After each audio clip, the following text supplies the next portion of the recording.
ನಮಸ್ತೆ. ಇವತ್ತು ನಾನೊಂದು ತುಂಬ ರುಚಿಯಾದ ಹಾಗೆ ಆರೋಗ್ಯಕರವಾದ ಪಲ್ಯ ಮಾಡ್ತಾ ಇದ್ದೇನೆ.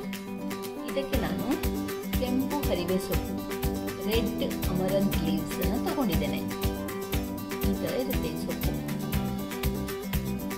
ಇದರ ಸ್ಟೆಮ್ ಅಥವಾ ದಂಟು ಇದೆಯಲ್ಲ, ಇದನ್ನು ನಾನು ಸಣ್ಣಕ್ಕೆ ಹಚ್ಚಿಟ್ಕೊಂಡಿದ್ದೇನೆ. ಸೊಪ್ಪನ್ನು ಬೇರೆ ಸಣ್ಣಕ್ಕಾಗಿ ಹಚ್ಚಿಟ್ಕೊಂಡಿದ್ದೇನೆ. ಸೊಪ್ಪು ಹಾಗೂ ದಂಟನ್ನು ಸಣ್ಣಕ್ಕೆ ಹಚ್ಚಿಟ್ಕೊಂಡಿದ್ದೇನೆ. ನೀರುಳ್ಳಿನ ಉದ್ದುದ್ದಾಗಿ ಸ್ಲೈಸ್ ಮಾಡಿಟ್ಕೊಂಡಿದ್ದೇನೆ.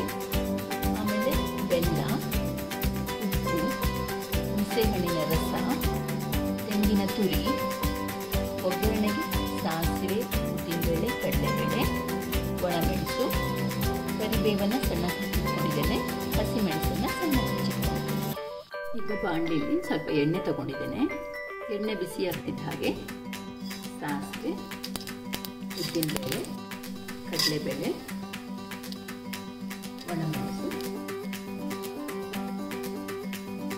ಕರಿಬೇವು ಇಲ್ಲಿ ಚೆನ್ನಾಗಿ ರೋಸ್ಟ್ ಆದಮೇಲೆ ನೀರುಳ್ಳಿ, ಬೆಲ್ಲ ಹಾಕಿ ಹುರ್ಕೋಬೇಕು. ಹಸಿಮೆಣಸು. ಈಗ ಕೆಂಪರಿವೆಯ ದಂಟಿನ ಭಾಗ ಮೊದಲು ಹಾಕ್ತಾ ಇದ್ದೇನೆ. ಸ್ವಲ್ಪ ನೀರು ಹಾಕ್ಕೊಂಡು ಬೇಯಿಸ್ಕೋಬೇಕು. ದಂಟು 3/4 ಲಕ್ಷ ಬೆಂದಾಗ ಸೊಪ್ಪು ಸೇರಿಸ್ತಾ ಇದೆ.